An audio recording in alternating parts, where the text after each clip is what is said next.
My name's Andy Brown. I'm the CAO for the United Counties of Leeds and Grenville. I'd like to welcome you to our countywide new council orientation. I guess we know what's coming now, eh? Okay. It's my pleasure to introduce our first speaker today. He's our local MPP and the Minister of Municipal Affairs and Housing, the Honourable Steve Clark. Now, some background on Minister Clark. In 1992, and fresh out of university, Minister Clark ran and was successful as the mayor of the city of Brockville. At that time, he was the youngest mayor in Canada.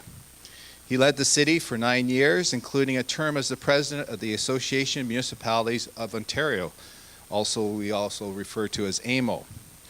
In 2009, Minister Clark was appointed as the Chief Administrative Officer as the Township of Leeds and Thousand Islands. He held this position until 2010 when he ran in the local provincial by-election to replace retiring MPP Bob Runciman. He was successful in this by-election and has been re-elected 3 consecutive times. On June 29th of this year, he was appointed as Ontario's Minister of Municipal Affairs and Housing, a position he is very qualified to hold. I'm happy to welcome our hometown MPP, the Honourable Steve Clark.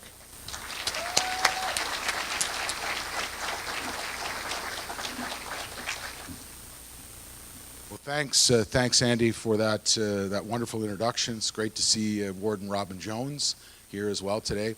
You know that I've seen that picture quite a lot over the last little while. I don't know if any of you saw at Halloween. My ministry staff went out on Amazon and ordered a bunch of curly wigs and big glasses, and we had a little photo op in my office. And I actually had to tell them that was my short hair picture. So I had just got my hair cut before that picture to try to look a little more respectable. So I don't know if I accomplished it or not. But anyway, it's been a picture I've seen quite a lot over the last since June 29th. Anyway, I just want to say what a such an impressive group of local councillors and local staff here today. I can't get over. I'm very overwhelmed by the turnout, and I want to thank Warden Jones and CAO Brown and all the folks at the county for organizing this.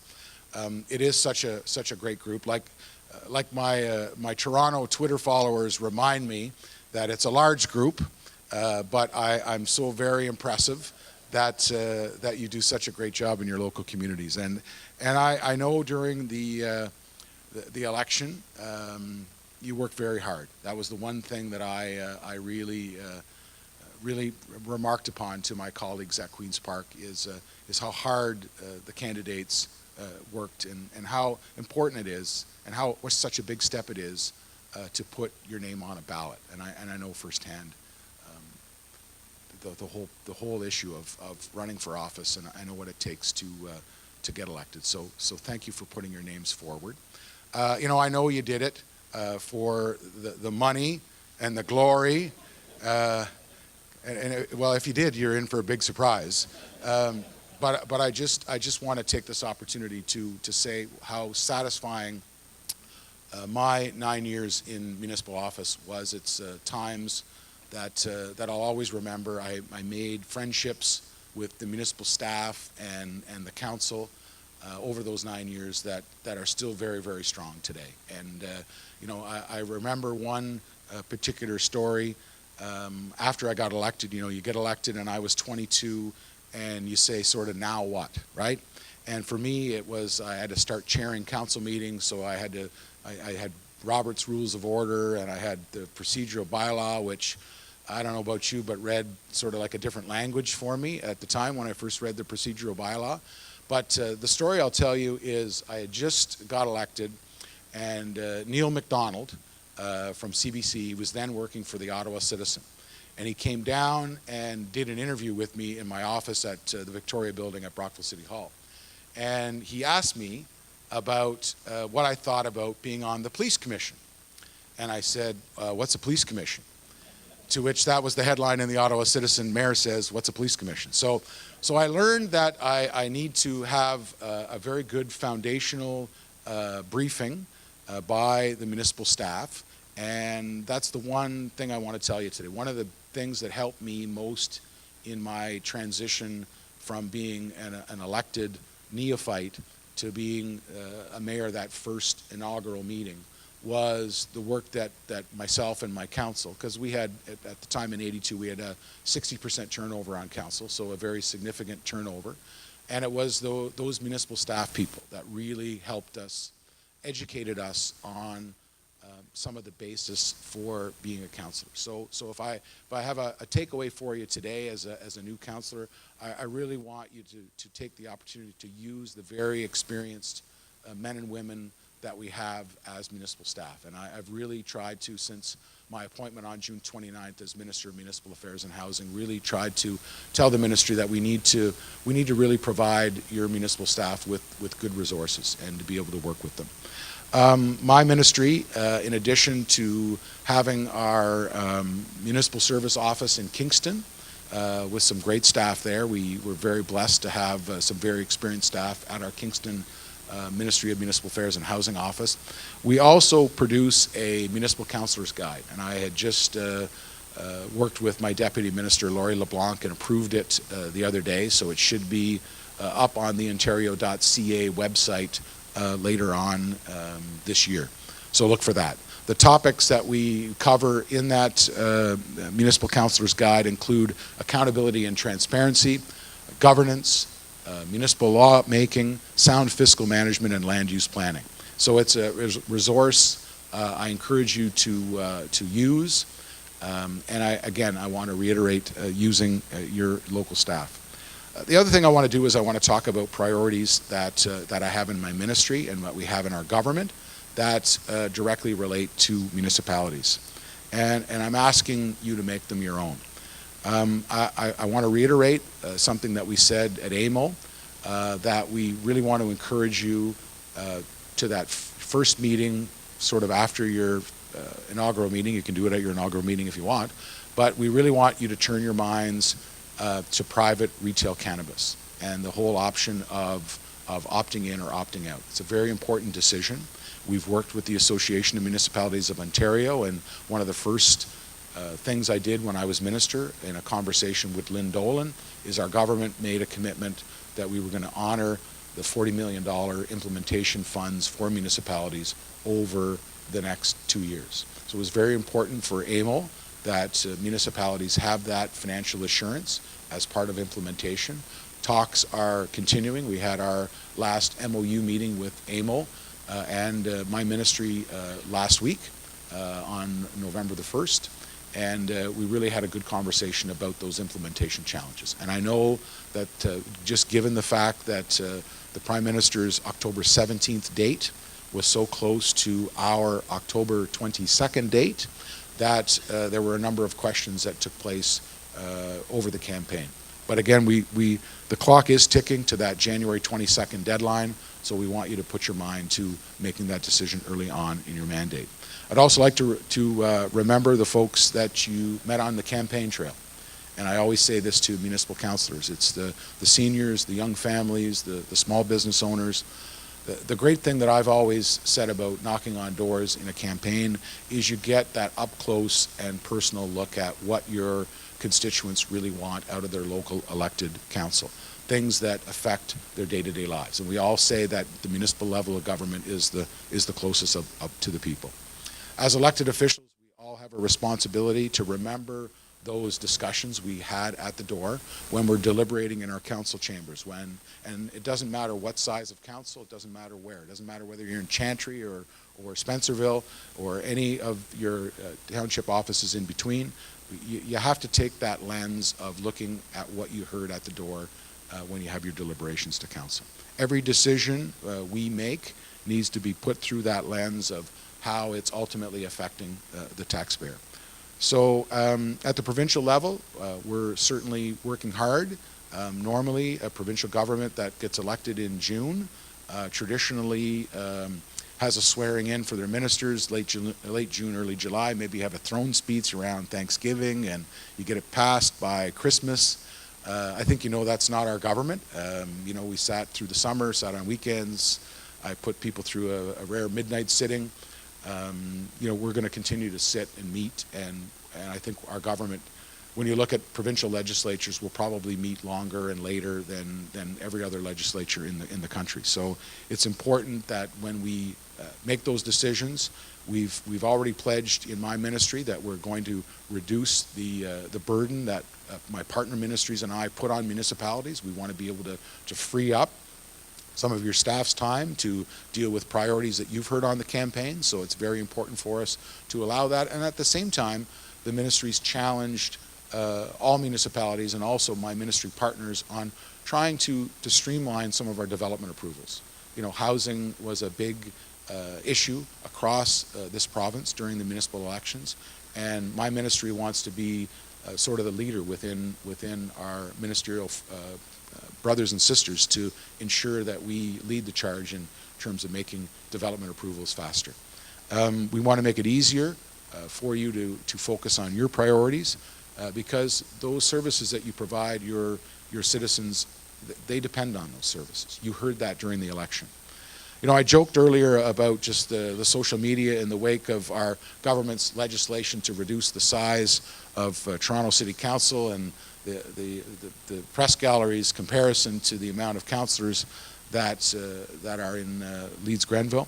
As most of you know, my ministry is embarking on a formal review of regional governments. The regional government system's been in for the last 50 years, and we want to take a look at what's working and what maybe has not worked as well.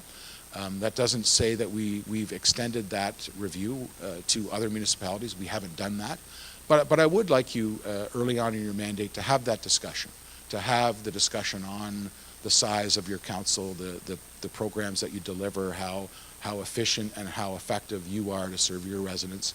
Because I think it's an important discussion no matter which one of the 444 municipalities you represent. I think it's always important for you to look at the lens of how can we be more effective and efficient, how can we make sure that those very important services go out the door and really help men and women who we represent. So thank you for what you do. Thank you for doing this event to the county.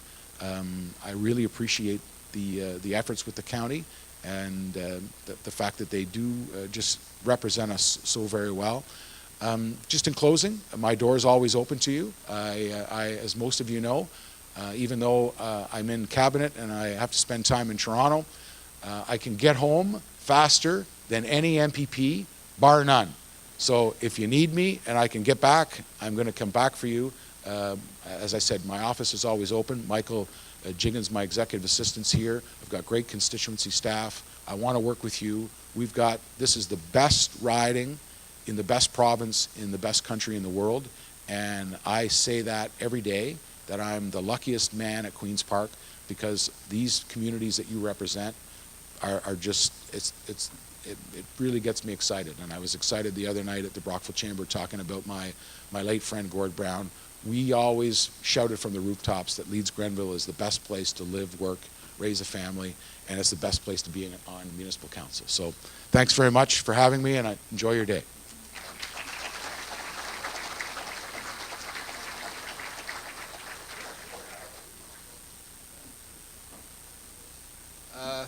Steve has agreed to take a few questions, so does anybody have any questions they'd like to ask the minister? Yeah, and I might not invoke the question period, where I'm actually going to try to give you an answer. So,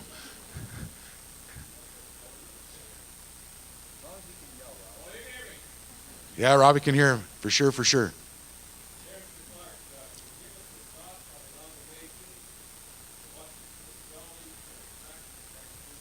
Yeah, so this came up at AMO, Rob, a number of times. I think the Premier and I were pretty clear, crystal clear, in fact, that our focus for a review is at the regional level. We're going to be announcing very soon details of the regional review, and it is simply just going to deal with those regional governments. We're not looking at extending it to counties or municipalities. In saying that, as in my remarks, I do still encourage you to look at the services within, in your case, Elizabethtown Kittley, on how you deliver them, the composition of your council, and just as many of you have already done. There were a number of councils that did that review in the last term, made some decisions, but we're not contemplating changing the Municipal Act or making any other changes regarding amalgamation. Yeah. We got two up here, so go to Pat and then Lee. Since you're standing, Pat, so.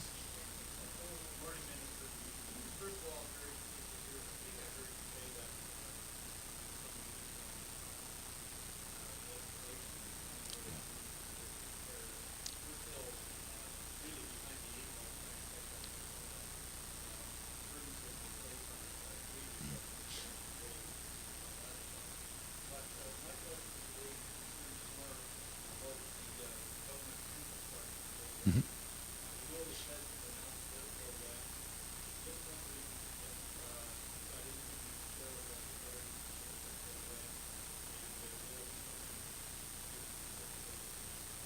Yeah, so Minister McNaughton touched on that at AMO.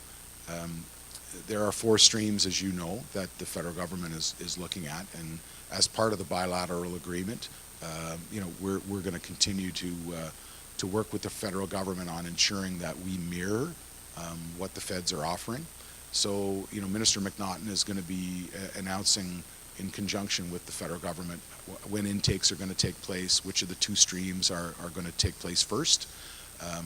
Certainly from my perspective, I hope one of the 2 streams that comes out of the gate first is the rural and northern portion, because that's where the majority of people are going to, in this room, are going to be looking for funds. There are some municipalities that are going to be looking at more of those recreational programs.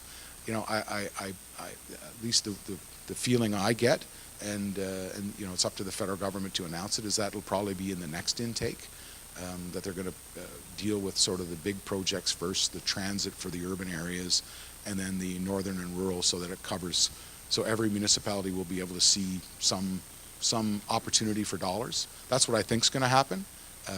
But again, it's between the federal government and Minister McNaughton's ministry on actually when we make that announcement, just simply because it's part of the bilateral. Lee?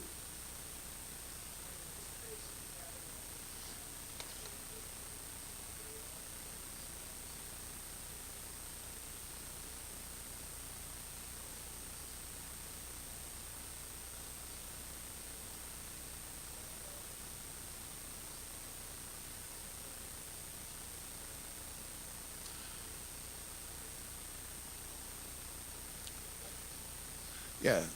Well, recently the Minister Elliott announced our approach with consumption treatment centers, and I think the thing that I've learned from that conversation is it's very important, if you're moving in that direction, to be able to have the wraparound services that are available.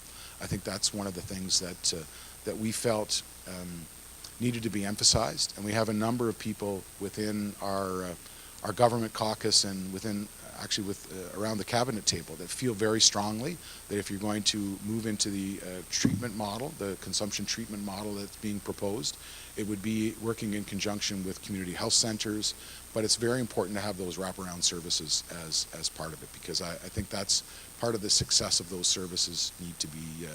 Need to have a community lens looked at it. So as I get more details, I'll certainly make sure that we make them available to our local councils. No worries. Yes. And I'll go back to you too.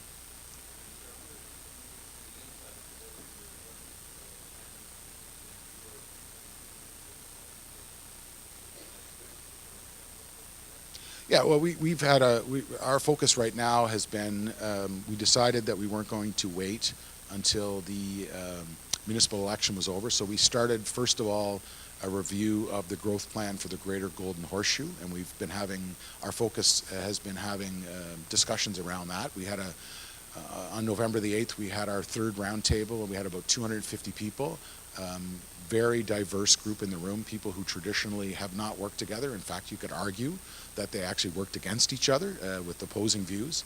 So as part of our streamlining process, we're going to look at all of the plans to see if we need to make them work better together. One of the criticisms that we've received is that the various provincial plans sort of lay on top of each other, and in some cases it's a bit confusing for folks. So it's a lens that my ministry is looking at as part of the streamlining exercise. So it may be internal for now, but we'll be announcing how we're going to move forward on that probably in the very near future. But our focus to date has just been on the growth plan for the Greater Golden Horseshoe. Yeah. Morning.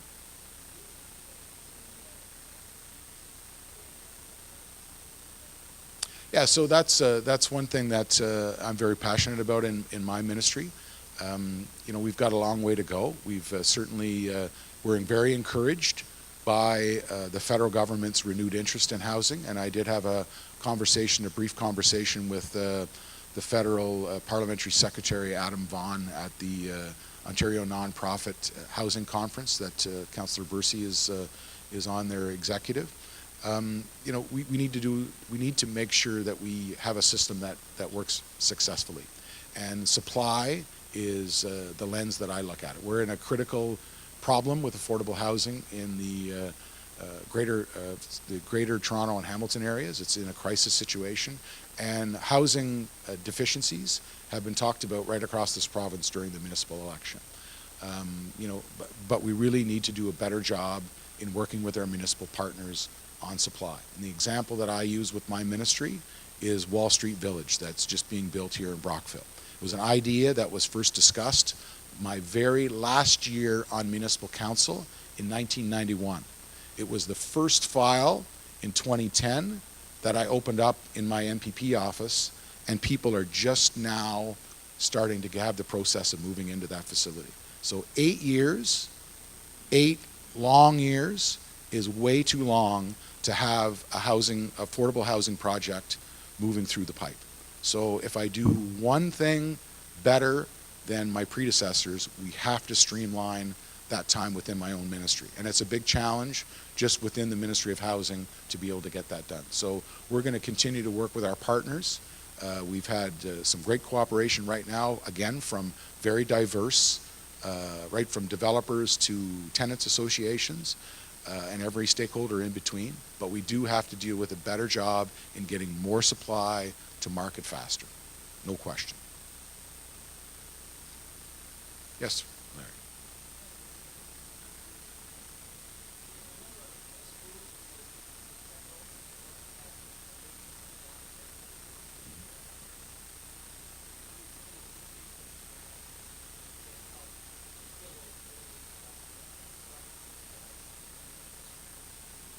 Yeah, that's a great question, Larry. Our government is looking at using available provincial lands. My ministry, the Ministry of Government and Consumer Services, and the Ministry of Finance have already started to engage in providing opportunities. Obviously, I'm going to look at them with the lens of affordable housing or new long-term care beds. That's the lens I'm going to bring to the table. But there are an amazing array of provincial lands that could be used for some pretty interesting developments. Economic development, certainly employment lands. I've already received many suggestions on how I can convert some existing provincial lands, and it's an interesting partnership because traditionally, my ministry, people ask me for ministerial zoning orders all the time for a variety of projects. But one of the things that I do bring to the table as part of streamlining is the opportunity to provide a zoning on a piece of property so that we increase the value, even if we use it for sale and use the proceeds of that money on another municipal, provincial, or federal infrastructure program. The federal government has a federal lands program, and I've written to Minister Duclos about how we can get the federal government to streamline some of their programs as well. I was at an affordable housing project this week in Ottawa, where Ottawa City Council identified a piece of property, a municipal piece of property near a transit corridor, and worked with the federal and provincial government to be able to create an affordable housing project that people really wanted to live in, one that was close to parks, close to schools, close to transit. So there's a lot of innovation that I'm going to use to get to where we want. But in terms of provincial lands, we are very much interested in how we can provide those lands and try to meet local needs. That's the key word right there. Yes, Cam.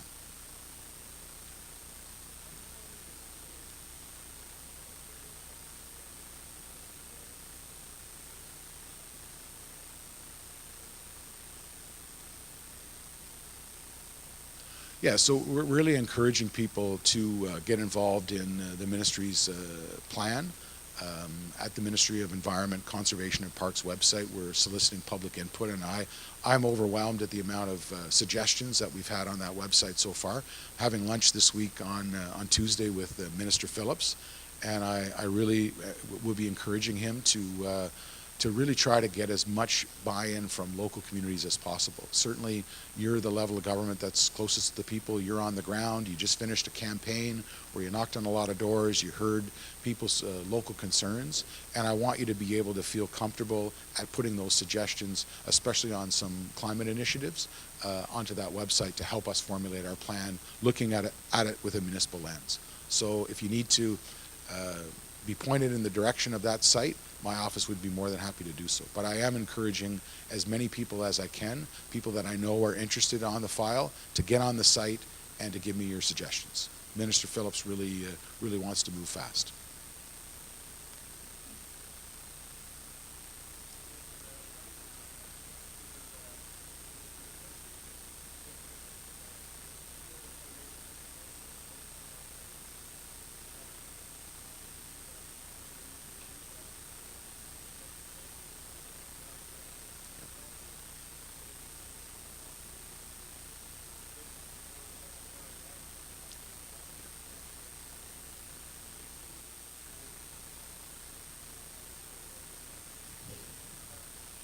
Yeah, it's a great question, John. We heard that certainly when we were in opposition, and I stood up in the House and talked about Nigel and out in Rideau Lakes and also many of our maple syrup producers about some of the challenges that impact provided. Certainly OFA's been all over Queen's Park since the June 7th election. And I met with a small group of people from OFA, and they said they were engaged with Minister Fedeli, and they were getting some very good respected conversation with the minister. So I'm going to be hopeful and optimistic that from a rural riding that those positive changes for those value-added items get impact approval, because it's something you can't decide that you're going to have an enterprise on farm, and the first person that walks up the laneway is MPAC, trying to tack on an industrial zoning or an industrial levy onto a small family farm. It's just it's not workable. So, okay, Pat, you're going to get the second question, but this is the last one because Andy's giving me the hook. Andy's giving me the hook here.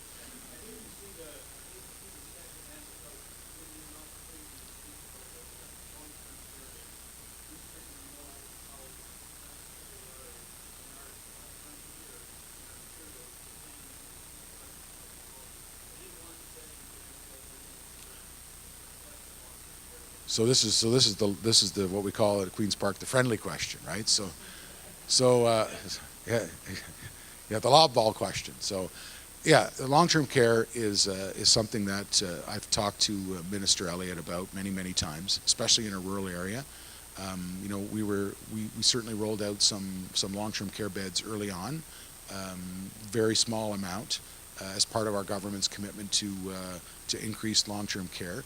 Part of it is in some areas they want to mirror with Larry's question about providing provincial lands and trying to get the most value added for a long-term care development. But we need to make it happen early. We need to have cooperation with the LHIN and with the ministry. There's some very innovative things happening here in Leeds Grenville, and we want to make sure those beds are realized early on in the mandate. So I'm going to continue to push Minister Elliott. I was standing at her desk after question period the other day, talking about our Leeds Grenville project, so I'm going to continue to do that. So I think it's one of the biggest priorities we have in this riding, just given our aging demographic. You all knocked on doors, You've all talked to vulnerable seniors who need a safe and secure place to live, and some of the decisions that the county is talking about are very, very important for the future. So I support County Council's plans 1,000%, and I want to make sure that the government does too. So I'm going to continue to work with Gordon Jones and local mayors and local councils to make sure we get our fair share. You've heard me say it many times, Pat. Our taxpayers pay their fair share of taxes, provincial taxes. We deserve our fair share of provincial services. And I'm not going to change just because I'm on the government side of the house. In fact, I'm going to be louder and more forceful and more direct with my cabinet colleagues, because we need those beds right here where we live. So, thanks.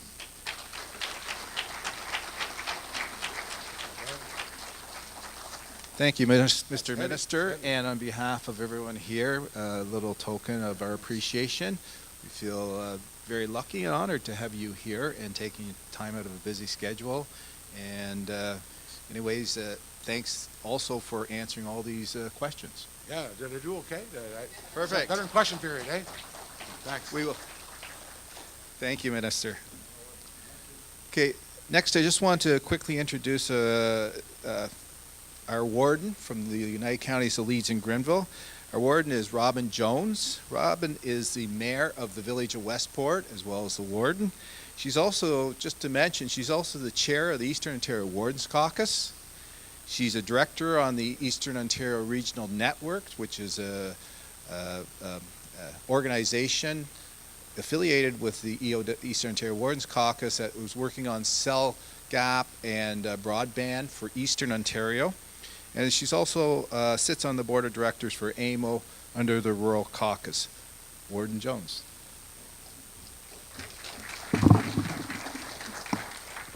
Thank you very much, everybody. Minister, the only people that were happier when you were elected and the Conservatives formed the government were the people in this room.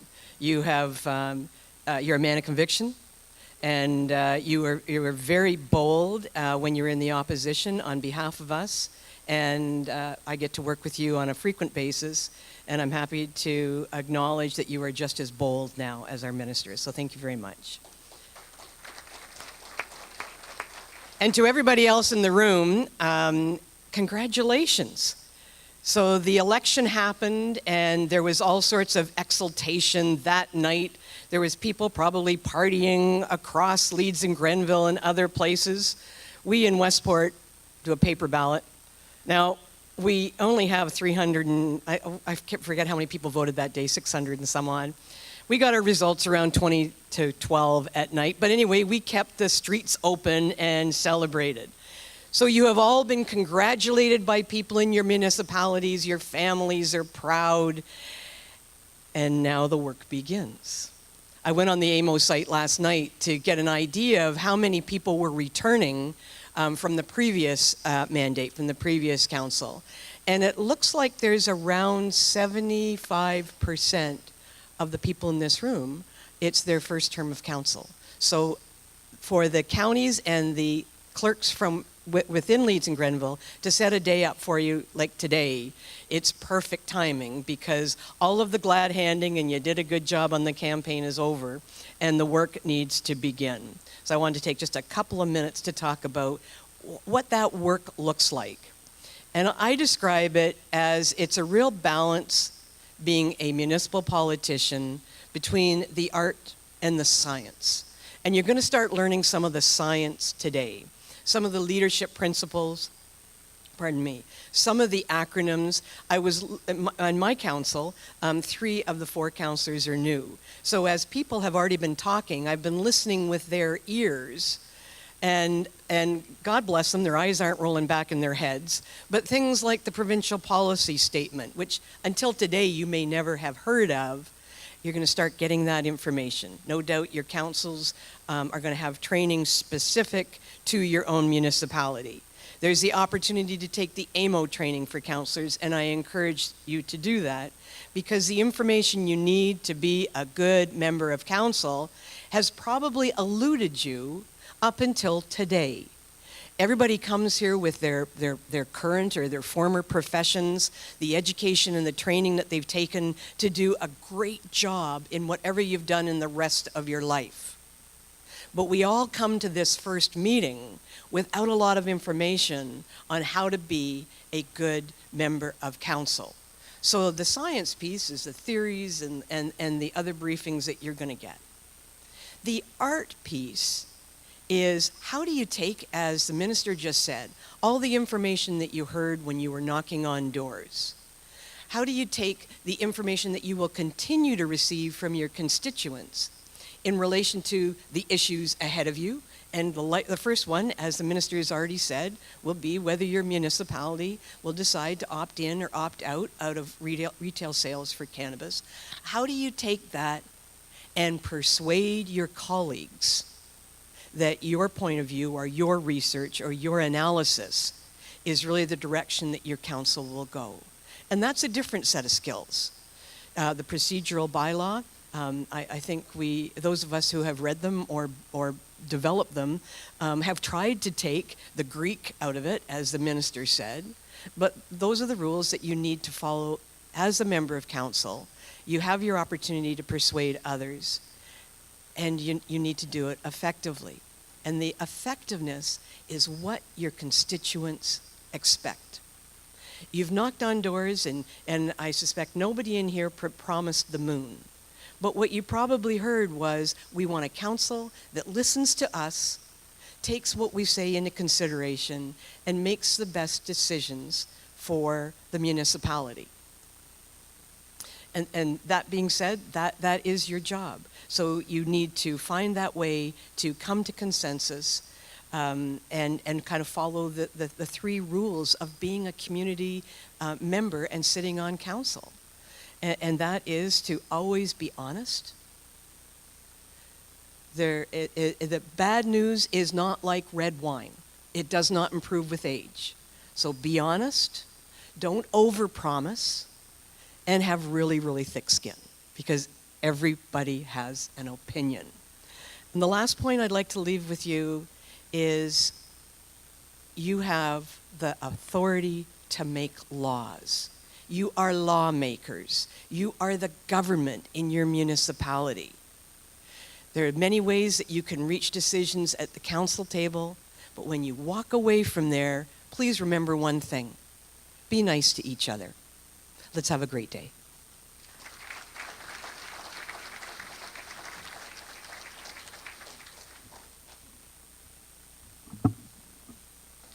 Good morning. I'm Leslie Todd. I'm the County Clerk with the United Counties of Leeds and Grenville.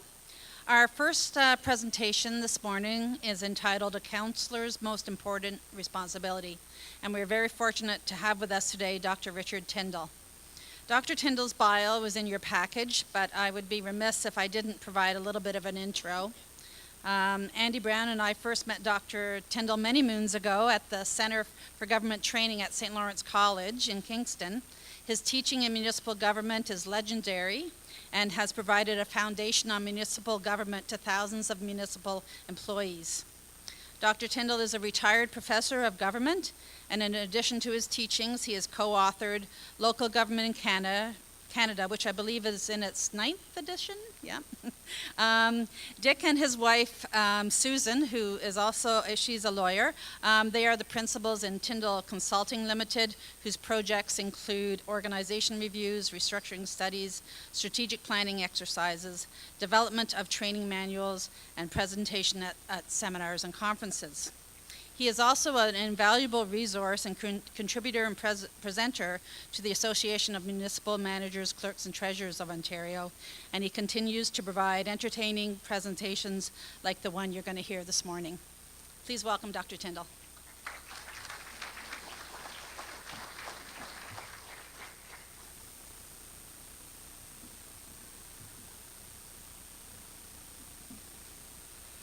I was hoping with the bio already in your file, I would get a short introduction. I find long ones embarrassing and probably boring for the audience. And I'm always remembering a story involving the late President Eisenhower.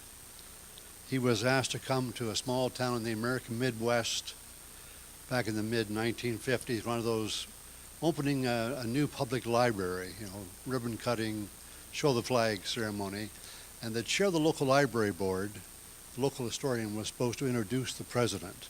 So he researched the topic mightily, went before council to do a practice run of his speech, and launched into this long, long dissertation. The mayor said, "Oh my God, no, much too long. Brevity. Brevity is the key." So the big night came, the president's on stage, up gets the historian and says, "Ladies and gentlemen, my pleasure to introduce you tonight a man about whom I'm told the less said the better." Sat down. That's what I would have wished for, but it's too late. I echo the warden's congratulations to all of those who are now on council. I also want to thank those who ran unsuccessfully. If you didn't stand, all of you, including those who didn't win, and give us choices, there would be no local democracy. I'm one of those who actually likes and appreciates the value of politicians. I'm not like the old lady who was walking through the cemetery looking for the headstone of a long-lost relative.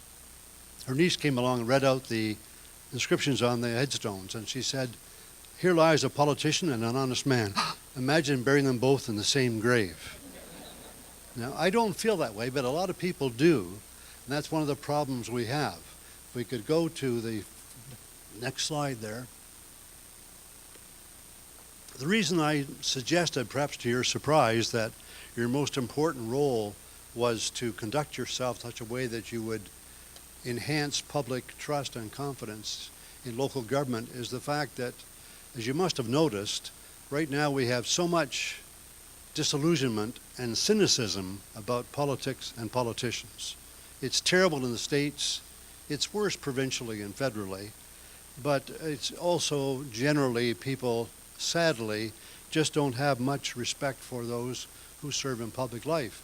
And you're our last best hope, because studies do show that there is still more support for the local level compared to provincially and federally.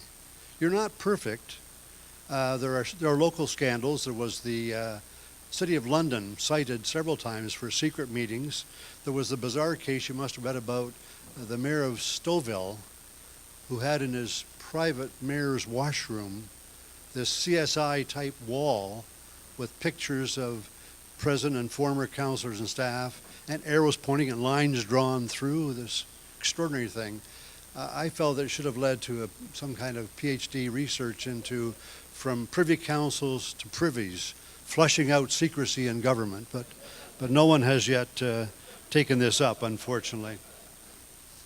A second reason why I think it's important that you conduct yourselves in a way that attracts public support is we're starting a new era in provincial local relations with a new provincial government.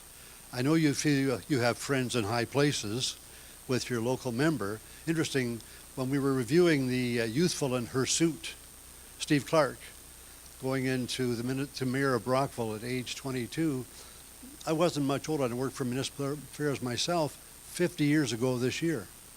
I worked for Steve's ministry. But what we've seen in the early going, from my point of view, has been a bit concerning. There are some good studies he's announced that are coming along, but we had the sudden cutting in half of the Toronto City Council, and then the cancellation of the election of 2 regional chairs based on Doug Ford's personal score settling, not principle and policy. So my hope is that over the 4-year term, the province will proceed on the basis of consultation and solid policy background. But the more you have your public behind you, the better chance you have to be able to respond with strength to any possible problems with that relationship. The third reason it's important right now to be looking at how you conduct yourselves, of course, is that as of March next year, there's a mandatory code of conduct for members of council. Now, there are, I can't even see our slides, so I hope the right ones are coming up as we go along, but you have the package in front of you anyway. There are some advantages, but also some serious limitations of the use of a code. It brings you the big 3 C's. With a code, you've established some clarity. If you're a new counselor, not quite sure what's expected of you, you can read your code of conduct and it gives you some guidance. There's a sense of commitment because you're saying to the public, we're serious about this. We have adopted a code that outlines what we're supposed to do when we conduct ourselves in public office. And there's also a sense of establishing criteria by which others can judge your performance. But, and it's a very big but, there are lots of limitations as well with any kind of code of conduct. The rules tend to focus on a list of things that you should not do rather than encourage the creation of a really positive atmosphere that enhances and promotes ethical behavior. And you're limited by the insightfulness of the words that are used. Patrick Boyer wrote, "To define is to confine," because something not in the code must be okay, apparently. If it's not ruled out, it must be fine. That's not at all true, because there are many examples every day of things that we know are not illegal, but they also aren't ethical. They aren't moral. The code doesn't give you the full answer. No better example than the recent fiasco with Senator Mike Duffy.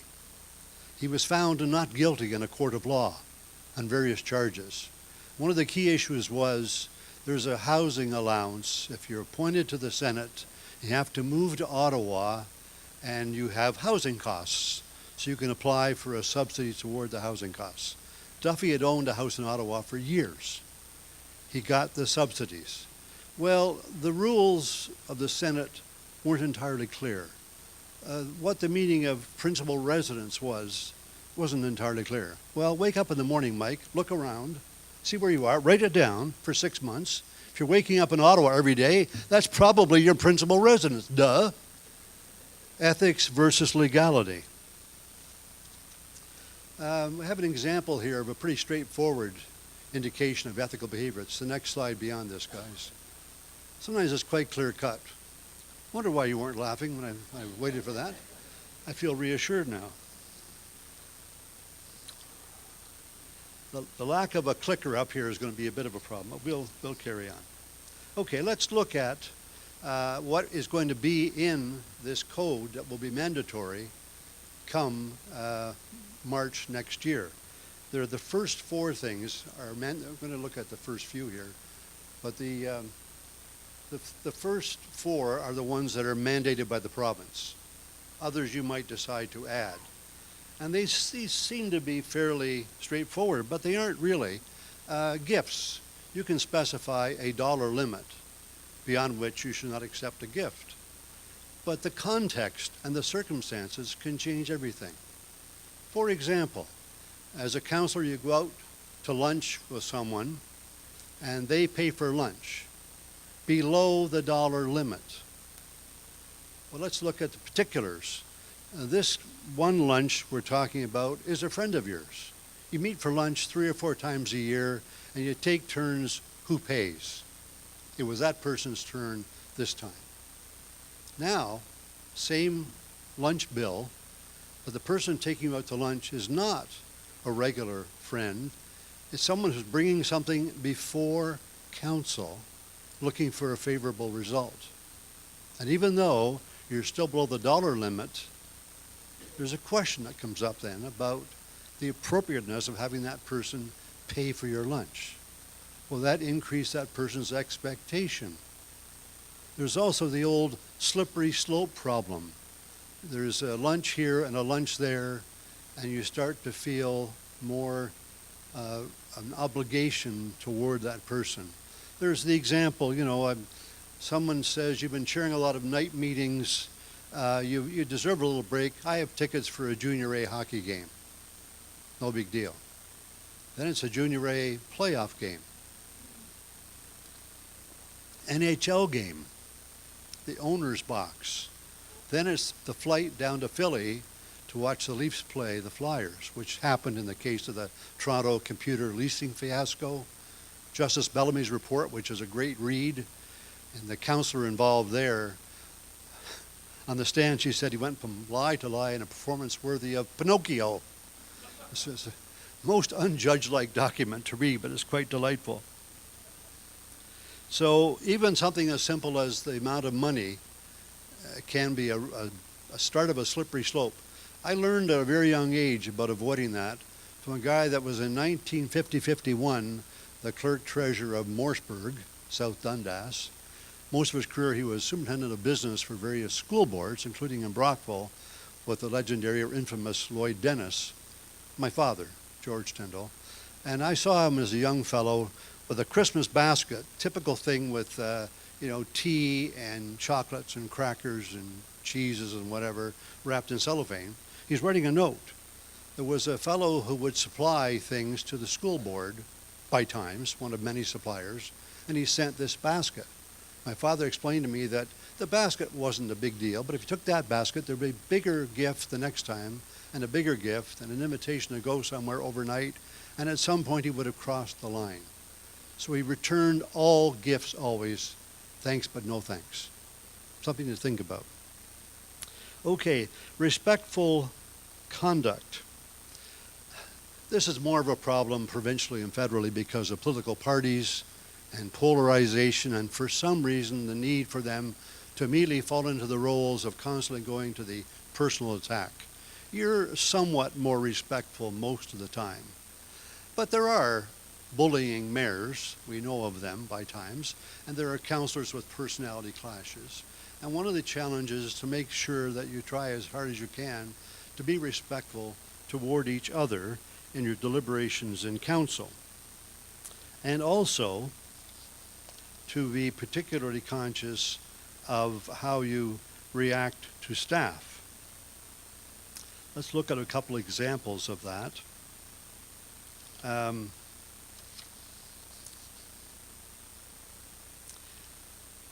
You have situations where you rely upon your staff to bring the information, the analysis, the recommendations, but you're a keen new counselor, which we apparently have many, and you've got things you want to get done.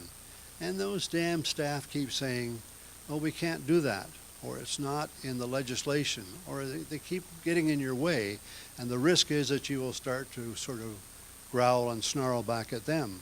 Their main responsibility is to speak truth to power, to give you the benefit of their education and experience, their professionalism, and not tell you what you want to hear, but tell you what you need to know. And it's really important in that kind of relationship that you maintain a respectful attitude toward the staff, even when the results they give you are not what you wish you would have heard. And a couple examples of that. I was lucky enough to study under and then work with Professor Crawford at Queen's back in the early 60s at the Local Government Institute. And earlier on in his career, Crawford had been Deputy Minister of Municipal Affairs, and he had been, way back before that, a clerk for the City of London. And back in the day, it was very common when there was local welfare administration for politicians, and I've sat through many of these meetings, to want to know the name of the applicant for the welfare so they could trace the family tree and decide whether this was a good person just down in their luck or a no-good lazy bum who shouldn't get welfare in the first place, which was totally irrelevant to applying the guidelines. So this job that Crawford had in London way back in the late 40s, early 50s, the council wanted the names. Crawford would not provide the names. The council passed a motion directing Crawford in his capacity as clerk to write to himself, his capacity as secretary of the welfare board, and demand the release of certain files. Crawford did so and wrote back to himself refusing permission. Table letter at the next meeting of council. I love it. I had a session like this some years back, and I had the staff and council divided, and I was asking, what you expect from your councillors for the good governing of the municipality. What do you expect from your staff for good governing? And one councillor said, which was really interesting, I want the staff to save me from myself. If I go out on a limb, don't hand me a saw. And that's why you need staff who are sometimes difficult. You get staff to tell you what you want to hear, you're not getting the benefit of solid advice. The other two are pretty straightforward, but often there'll be a closed meeting, properly closed, for issues that are defined that way, and immediately things leak out about what was discussed. Some councillors can't resist running right to the press, trying to favor that kind of relationship. So it's really important to respect the confidentiality. And by the way, one of the things in this day and age that's really important is the explosion of social media and the politicians who use that. It can be a powerful tool, but it can also be a minefield, especially if you're a twitchy tweeter. You know, in the old days, somebody scrawled something on a bathroom wall, was seen by 9 people before it was rubbed off. Now there's a tweet goes out and it goes around the world. And all too often these things become far too short and taken out of context. So be very careful when you enter into that kind of social media world about how it's going to impact your relationship, especially if you're using your social media to immediately comment on what was just discussed in a closed meeting that was confidential. Resources, pretty obvious, but you have these examples where, you know, there's a road being paved and just around the corner is somebody's driveway, and couldn't you just slip in there and do a little repaving while you're out? No. There was an example a few years ago in the news. A group were going to a conference in Toronto, and they realized that if they took the money they were allowed for travel and they pooled the money and rented a van, it would leave money left over. So they took the money, they rented the van, and they planned to use the money for having a hospitality suite so they could lobby the government on behalf of their constituents. Well, sounds okay. Then one of the ones said, well, I don't drink and I don't like hospitality suites. I want my share to take out my spouse and thank them for all the hard work and the sacrifice they made. And the whole thing blew up in the media and became quite a messy situation from an idea that wasn't really terrible, but obviously overstepped the bounds. Okay, lobbying sounds again pretty obvious, but if there's no money involved, no one's offered to pay you anything, but they wanted you to speak about some issue. Again, all these local variables come in. What if the person who asked you to do something just got engaged to your favorite niece, or just dumped your favorite niece? I mean, we have our biases, we're easily influenced, and we have to keep constantly stepping back and making sure we're really being objective in how we respond to things. Now, besides your code, there was one I think came up before. This is probably the next one. This would be a code you may want to adopt for the public when they come to your meetings. Okay?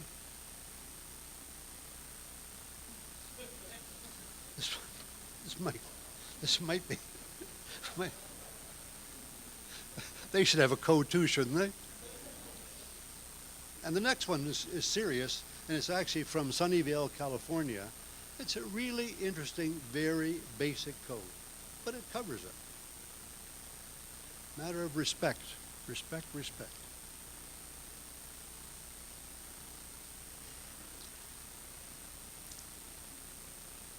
Oh, it's from the Guide to Municipal Governance by, Tyndall and Tyndall, that's right, yes. 2 examples sort of illustrating the limitations of a code. Our next slide here. It's been compared to ethical art, a signpost pointing in a possible desired direction, or a neat little bound volume on a shelf. Look, isn't our code pretty? Or as a crocheted blanket. No matter how much it covers, there are still gaps through which the unwary and unscrupulous can slip. Very vivid imagery, a crocheted blanket. So, if the code isn't enough, what do we need beyond a code? And there are 2 really important things you need to have. So next March, don't start saying, hey, we're all set, we've got a code now, everything's hunky-dory. You need an organizational culture that puts at the top, as the most important thing, ethical behavior. And that's going to happen only if those in senior positions model the desired behavior. We know from way back in Search of Excellence, Peters and Waterman, what distinguished really successful organizations was they had well-defined core values that they all believed in. If you don't have your counselors and your senior staff exhibiting ethical behavior, the code will be useless for you. Flashback a few years when we fired the head of the Canadian Mint for all kinds of excessive expenditures. He's making $250,000 a year. He would charge regularly things like purchasing a magazine or a pack of chewing gum because he could. He was called before a Commons Committee. He kept saying, I'm entitled to my entitlements. Words are to live in infamy. I'm entitled to my entitlements.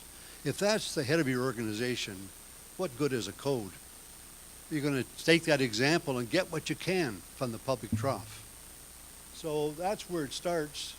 But also it can be reinforced through the hiring process. When you bring people in to work for an organization, we often look at two main things.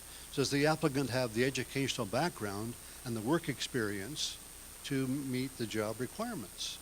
But what about the kind of ethical stance that person seems to have? You could ask those kinds of questions, and we almost never do. You could say things like, who are your role models and why? What would you do if your best friend did something wrong? Were you ever asked to compromise your personal integrity, and what did you do about it? What are your 3 core values? We could ask those kinds of questions. People would know up front, if I'm hired to work there, they're pretty serious about ethical behavior. When you make a decision as counselors, you tend to go with facts versus feelings. We've got the facts from the staff, got the feelings from the public, if they've expressed an opinion on this, and then we apply our judgment as counselors, and we sort of reconcile these and make a decision. But are there underlying ethical considerations? We almost never think about that. Good example in Vancouver some years back, and they usually have some political party in power, a local party. They passed an ethical purchasing policy. Purchasing seems so cut and dry. You know, what would be about ethics there? The policy said we will never knowingly purchase products made from child labor or unsafe working conditions. That's an ethical statement underlying a council decision.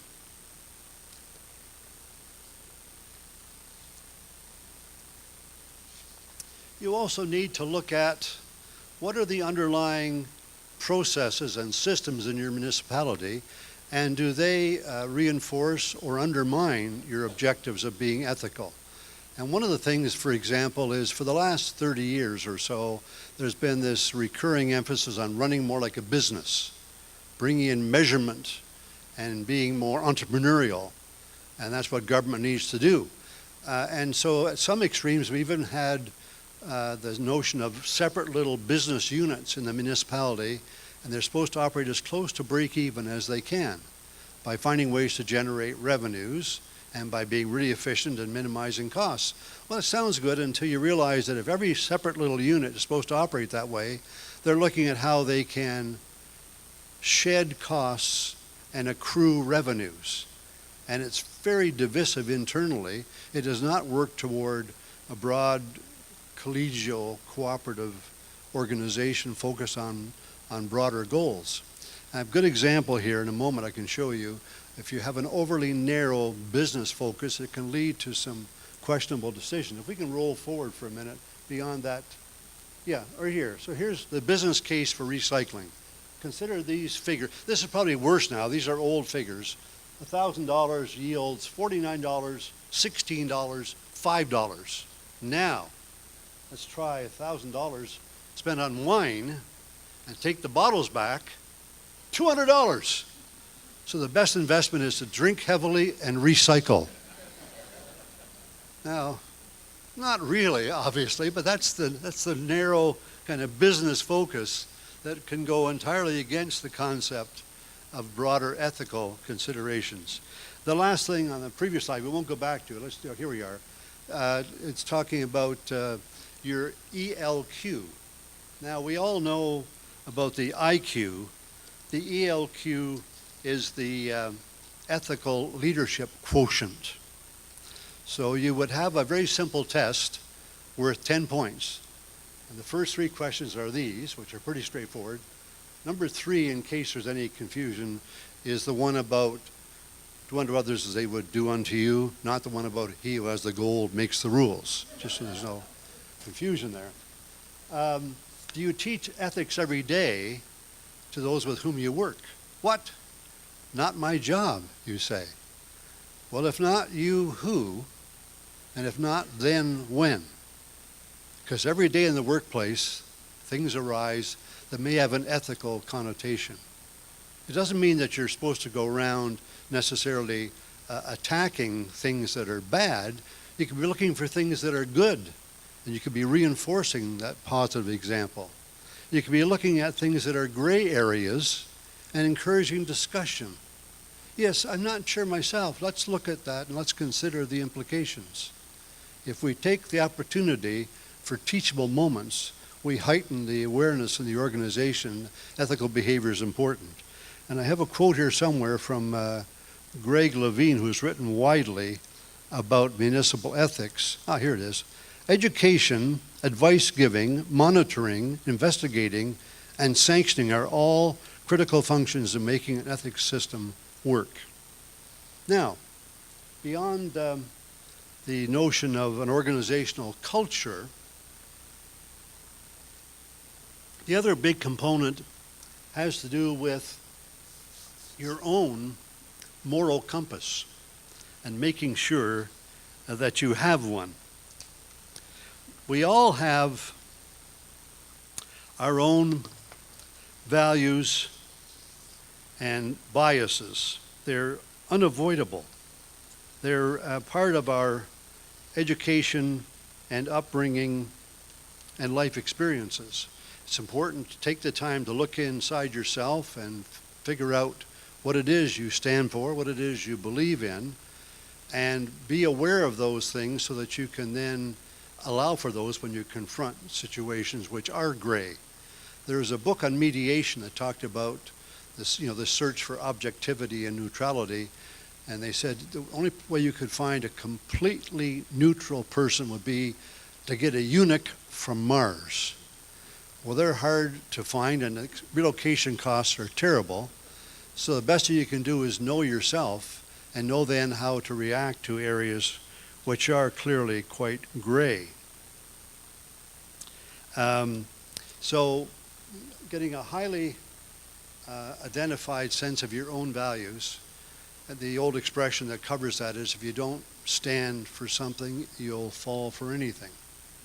It's really important to take that time to know yourself and to make sure that there is a strong ethical commitment on your part. So, what this means, yes, the good old sniff test. This is pretty obvious, but sometimes people say, I feel it in my gut. I just know. If you have a highly developed moral compass, before you even go and look at the code, you'll have decided already, I'm not going down that path. You can check the code to confirm afterward. Those who go to the code first are often looking for a gap, see if they can slide between the lines. So if you have doubts about something, you don't do it. You hope nobody will notice, don't do it. If you wouldn't want to see your planned action in tomorrow's newspaper, you know it's wrong. If you find yourself trying to rationalize what you're thinking of doing, you know it's wrong. And the final one, of course, if you wouldn't want your mother to know, that's the ultimate test. There's a little checklist here as well, which covers much the same list of points, basically. But those things combined are what will be your best protection and your best assurance of an ethical organization. Yeah, here we go. The code of conduct, the prevailing organizational culture, which you need to help support, build, enhance, reinforce, and then your own personal moral compass.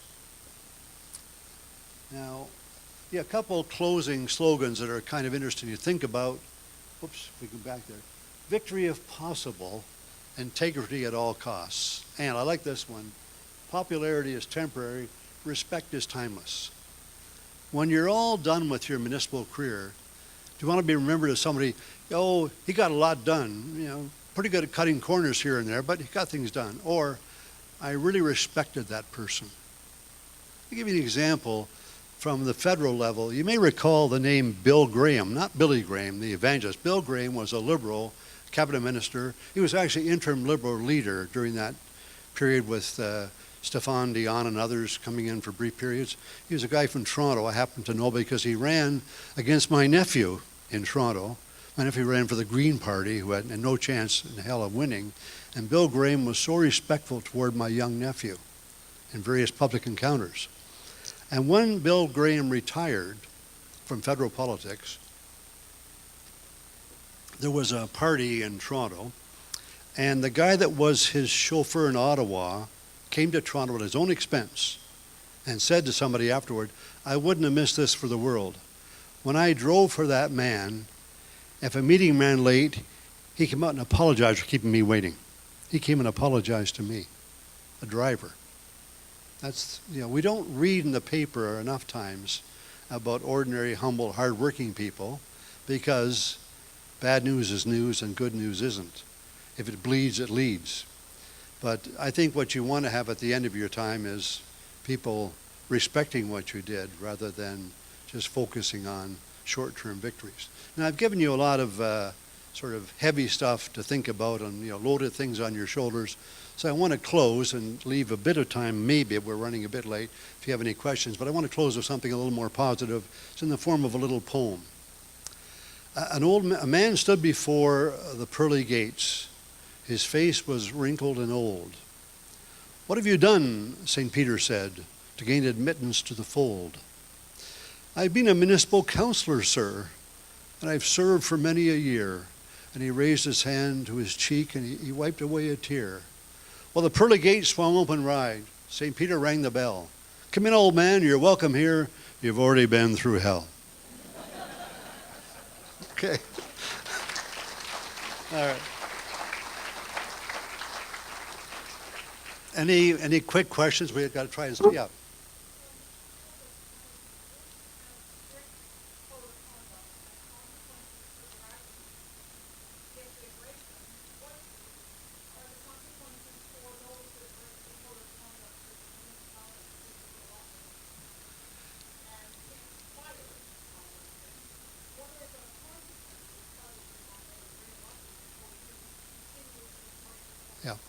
Okay, you should raise that again as well. I'll give you an answer of sorts, but I think Tony Fleming is speaking later today, the legal expert, and if that question you could direct to him. As I recall, if there's a report from an integrity commissioner, you know, there's a solid official finding of some breach of the rules, you could be suspended without pay for 3 months.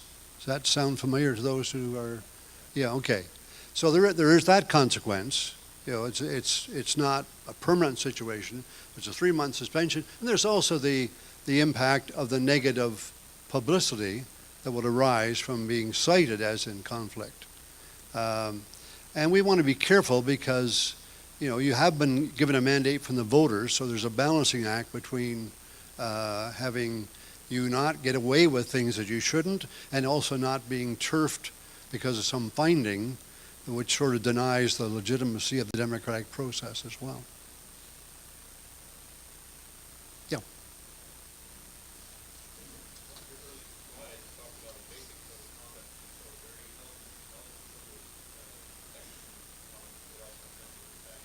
Yeah.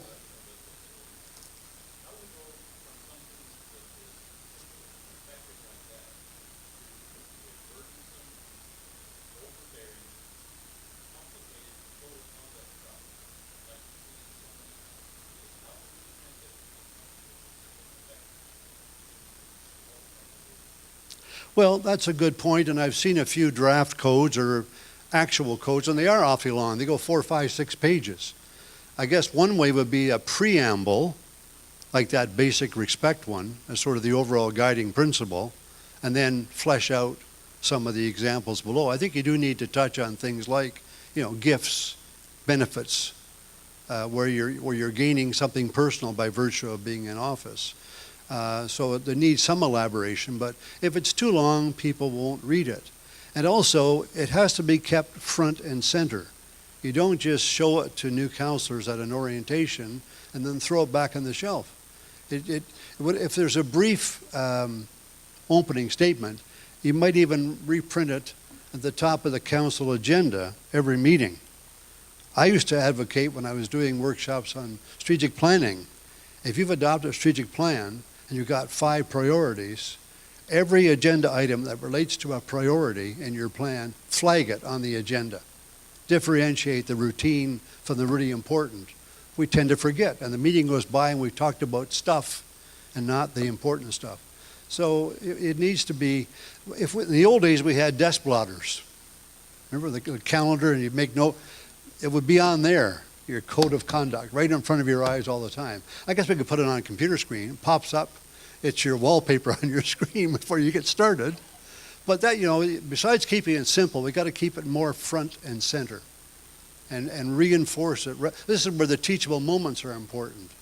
That was a tough one. Let's talk about that for a while. That was a tough situation.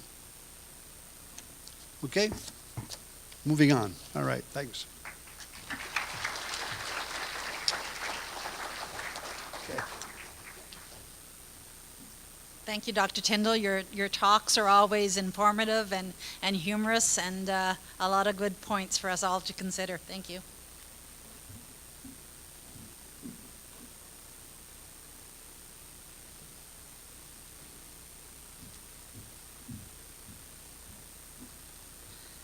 I'm very happy to welcome our next speaker, Marco Spitz, a communication officer with the County of Frontenac. He's going to make a presentation on media relations and social media. Marco's bio is in your package, but to make a Leeds and Grenville connection, Marco was a newspaper reporter with the Westport Review Mirror from 2005 to 2011, and is a co-founder of Skate the Lake in Portland. Welcome, Marco.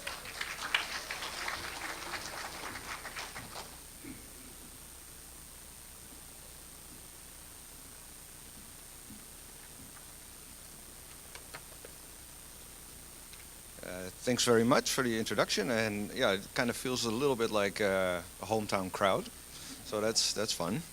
I have big shoes to fill, coming right after Mr. Tyndall.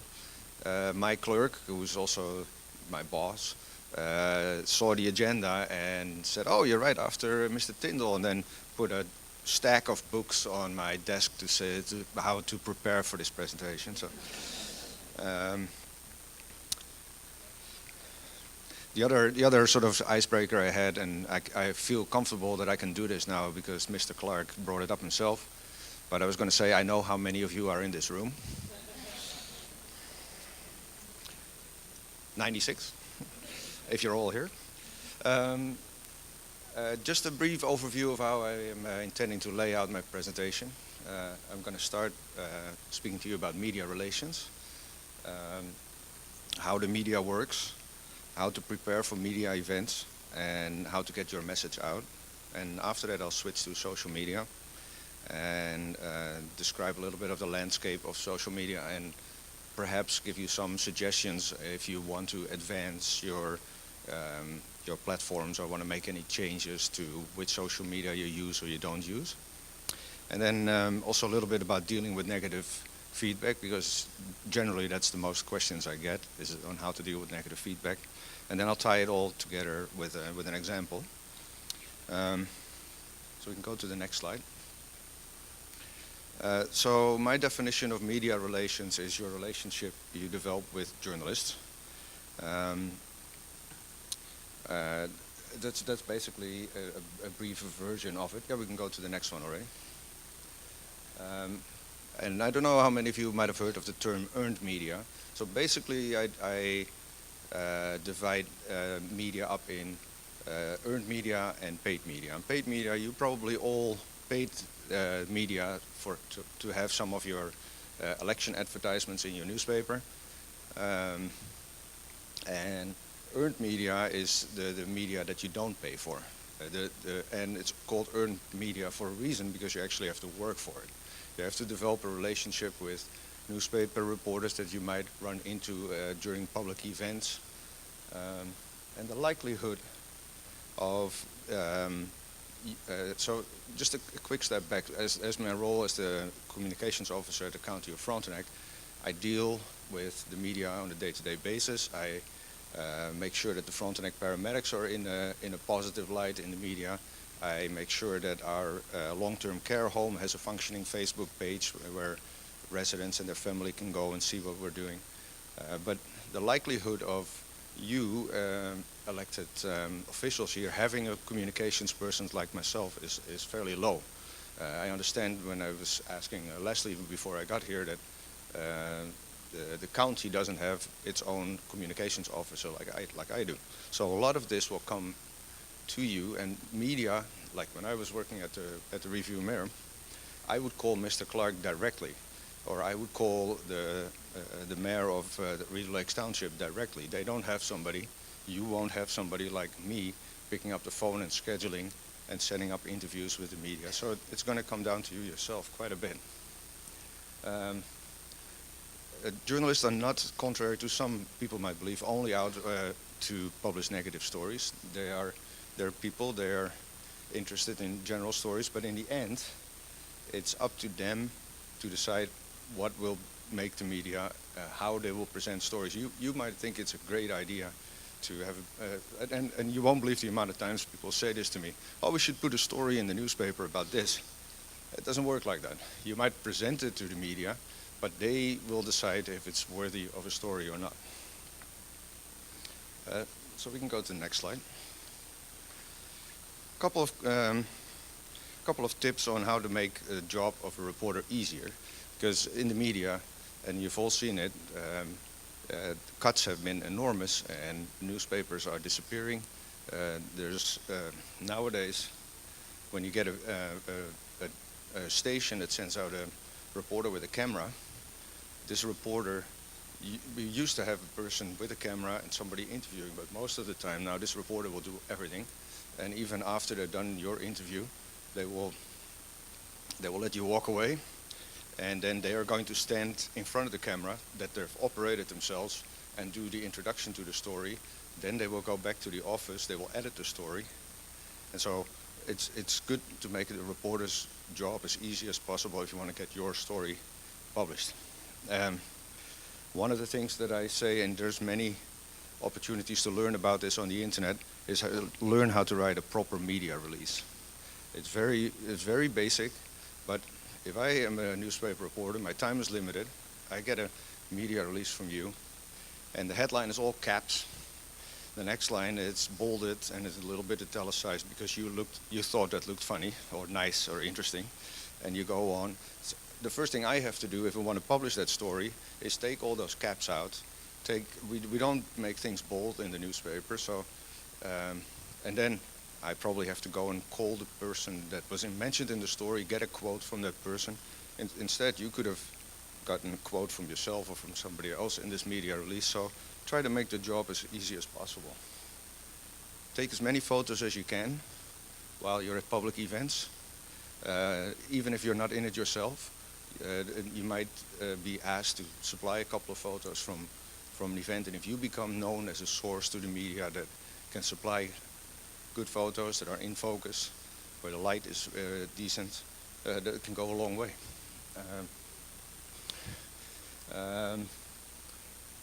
And another, like a couple of other ones, like if you get a media inquiry, you don't have to answer right away. Most of the time, you can ask for somebody's deadline and take a little bit of time, and so you can prepare for questions. I would say prepare. You can, no, that's okay. We go to the next slide. I would say write a couple of notes down of your key speaking points and practice out loud. Just, even though I'm still a little bit nervous speaking here, I did practice this out loud several times. So I would recommend that you do the same. And another thing is there's nothing wrong with asking a reporter to repeat a question or to admit that you don't know the answer. If you admit that you don't know the answer, you say, I don't know, but I will get back to you. Another thing, just one more thing about this slide. Yeah, there's many different ways of being interviewed. I just want to make a mention of that. But I also want to assume, so even if you're being interviewed over the phone, assume that you're being recorded. When I was working at the Review Mirror, I don't think there was ever an interview that I didn't record. And I would say that's even in your benefit, because a reporter has all the time to go back. They don't have to sit there and try to write as fast as they can. So they have an opportunity to go back and listen to exactly what you said, put it in new context. But just remember that most likely you will be recorded. Yeah, and so this is very important to know the landscape of media. And I can't walk over, but I was going to do some. So in the Westport area, you have the Westport Review Mirror. It's a weekly newspaper. But likely, if you're organizing something or you want to get your message across, there's a chance that the Perth Courier, which is just outside of the county, is also interested in this.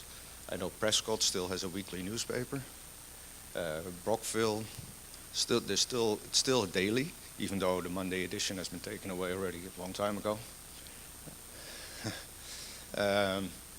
Gananoque still has a weekly, but if you're in the right top there, the Ottawa Citizen might be interested in what you have to say. And also, I wouldn't ignore south of the border.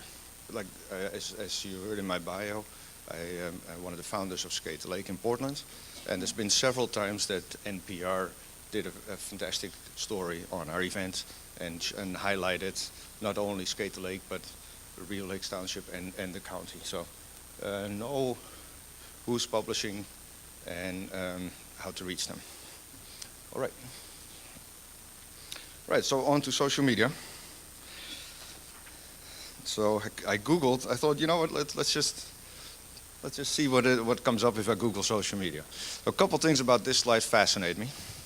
There's 4,260,000,000 results that came up in less than a second.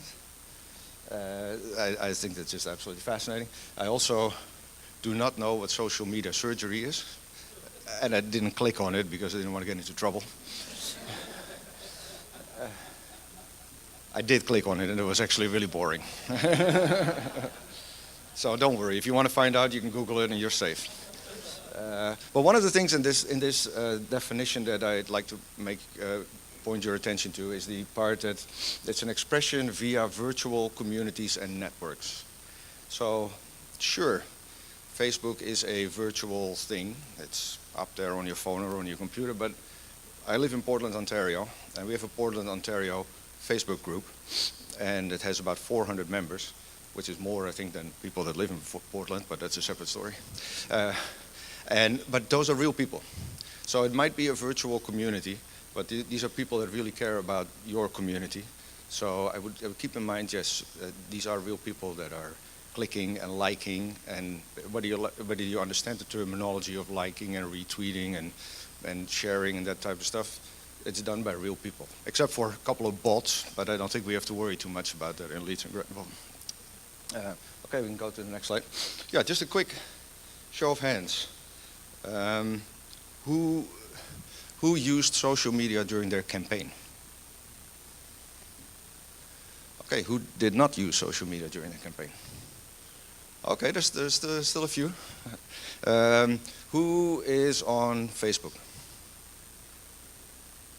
Okay, who's on Twitter? Okay, so almost half. Who's on Instagram? Oh, that's good. That's more than I expected. Who's on Snapchat? Hey, good. I'm not on Snapchat, so maybe we can talk afterwards so you can teach me what to do. Okay, we can go to the next slide. This is just a reference. I noticed these slides were going to be printed in your program, so I would make an effort to have a look. If you want to find out a little bit more about the social media landscape in Canada, which platforms are being used by which demographics, this is a very good study to go to. So we can go to the next slide. These are a couple of highlights that I took from that. I'm not going to read them all out, but one of the things that you see in this slide and in my next slide is that Facebook is definitely still the social media platform with the most users in Canada, and it also speaks to an older demographic. So those are the types of things you can learn from that report, and might make you help make decisions on which social media platforms you're going to use. Okay, we can go to the next slide. This is a company, yeah, this one. This is a slide that's produced by a company called Red Brick Communications, and I'm not representing them, but I do think they do amazing work. And I have two slides in my presentation from them. This is an overview of the platforms used by municipalities that participate in social media. And by now, it's basically of the 444 municipalities, we're at 97% of municipalities at least using at least one social media platform. But again, it shows the Facebook, Twitter, Instagram being the top three, and then there's a few others. But it's another good study to look up and have a bit of an idea of the social media landscape. All right, we can go to the next slide. The twitchy tweeter, that is what reminded me of this slide when Mr. Tyndall was talking, and immediately can get a couple of other things as far as Twitter, which is my preferred social media network. I would say don't tweet in bed. Don't tweet and drink. Don't be a twitchy tweeter, like Mr. Tyndall said.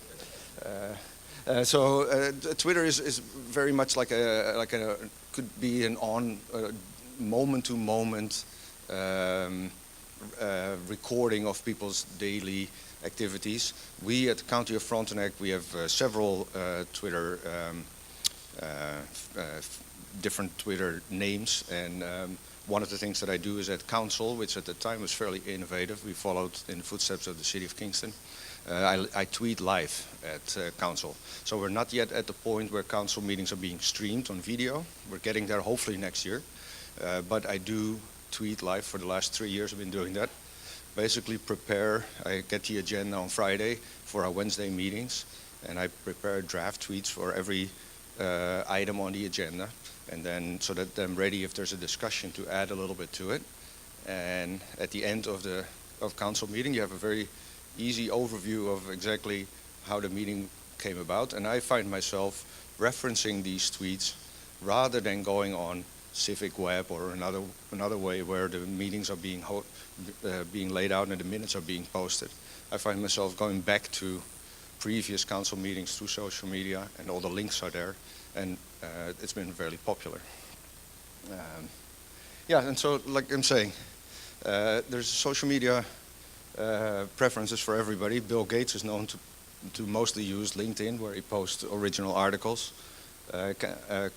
Angela Merkel, the German chancellor, I think only uses Instagram. She might have some other, but Instagram is her preferred platform, and she has a photographer going around and following her and showing her through images, because on Instagram you have to use images. And then Justin Trudeau is known as being almost like the social media prime minister, and he was the first one to use Snapchat Live. So I'm just saying, you're not the only one in making choices and deciding which social media platforms to use or not to use at all.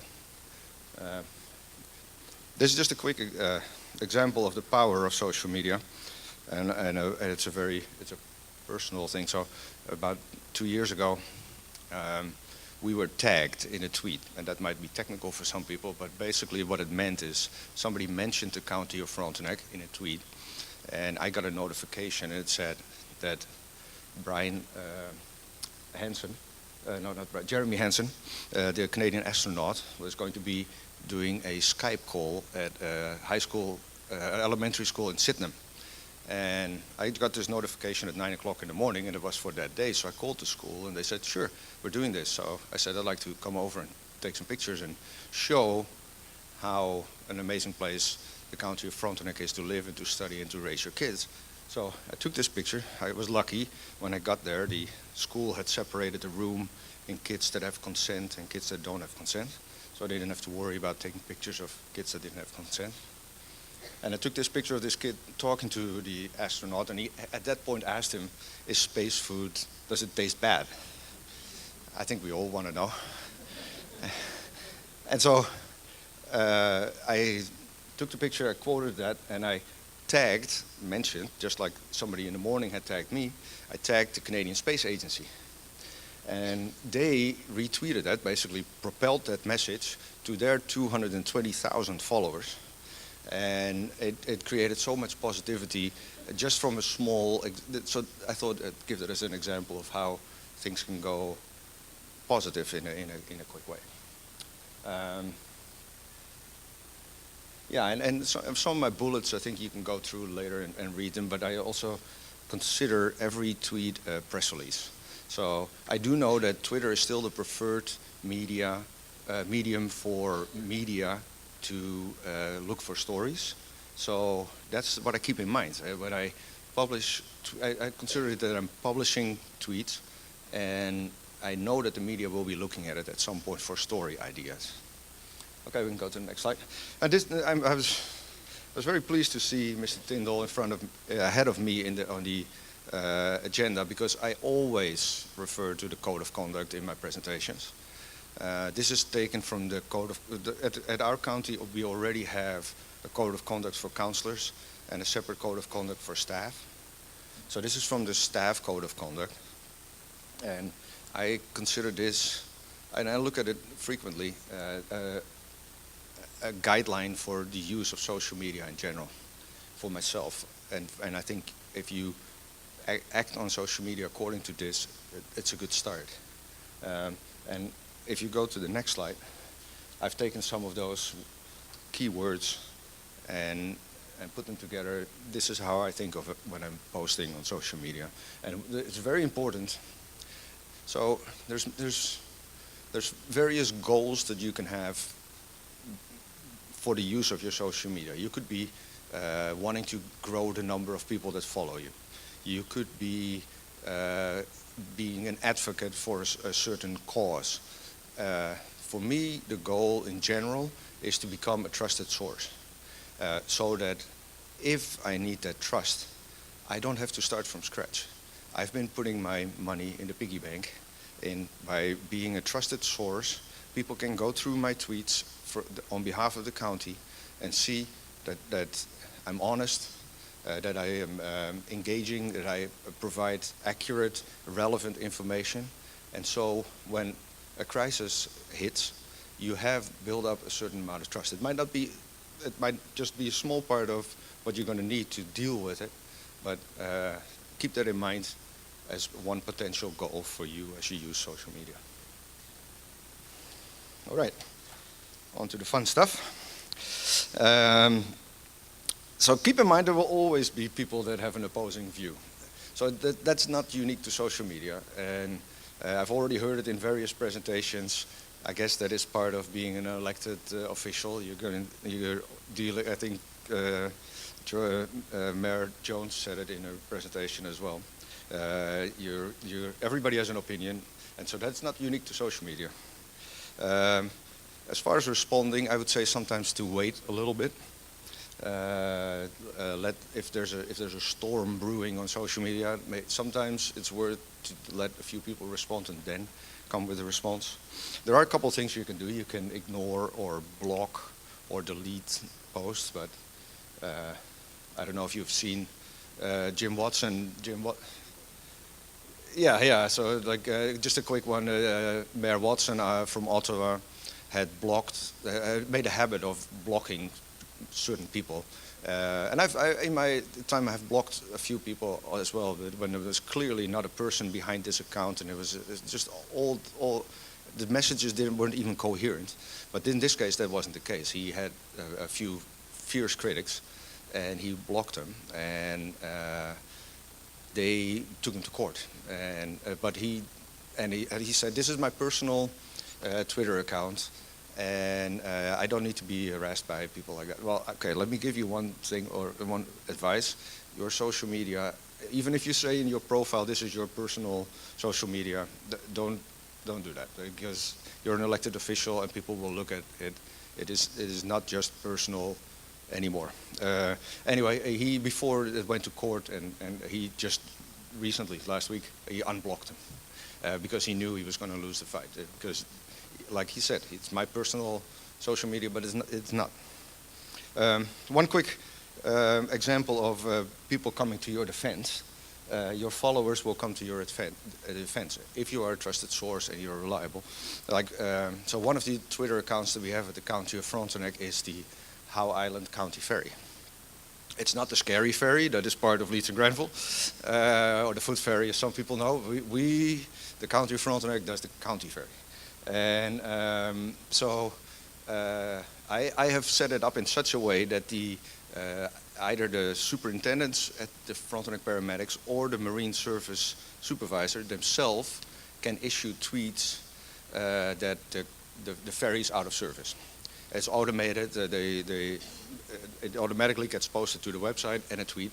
And so a couple weeks ago, one of our some person authorized to do this sent out a message, and it was referencing an upcoming update to the service on September 23rd. But it was already past September 23rd, so this was clearly a mistake. And we got some people complaining about that, and I was thinking to myself, well, it's pretty obvious he meant October 23rd. Why are you so fanatically complaining about this? It was clearly a mistake. So we posted this message: "Sorry for the error, we're only human." And we got so much positive feedback on that. So instead of us sitting back and being sort of obsessed with the few negative comments that we got in the first place, we realized there's so many people that realize that this is Marine Services. These guys, they're at 4 o'clock in the morning, high winds. So anyway, just an example of how sometimes followers can come to your defense. But that being said, if it's a real issue and people are pointing out real issues, then of course, just like anywhere else, you got to fix it. If you go to the next slide, this is the second slide from Red Brick Communications. They're not the only one that have developed a social media response chart. If you Google that, social media response chart, you'll find a few. But this is an Ontario developed product, and I have it in the back of my notebook that I carry with me all the time. It basically, I'm not going to go through it all, there's a slide of it in your package, but it goes through if you have a negative or a positive response, how to deal with it. Consider if it's just somebody ranting, or if it's a legitimate point that they're making. And it gives you some guidance on how to go through responding and thinking of how to respond. So it's a good reference. Okay, we can go to the next slide. This is just a piece of personal advice. I'm not setting this in stone, but if I can give you a recommendation as an elected official, is that I would encourage you not to interact with staff on social media. For example, somebody in your riding is pointing out on social media that the plow hasn't come through in their neighborhood, and what's going on, and something like that, or your road hasn't been serviced properly. If you would take that message and then perpetuate and copy the Public Works department in it and say, why haven't you done this yet, or like, how are we on top of this, anything like that, you're setting that person up for some criticism. And instead, so I would advise, as just one example, not to do that, but just pick up the phone and call that Public Works person.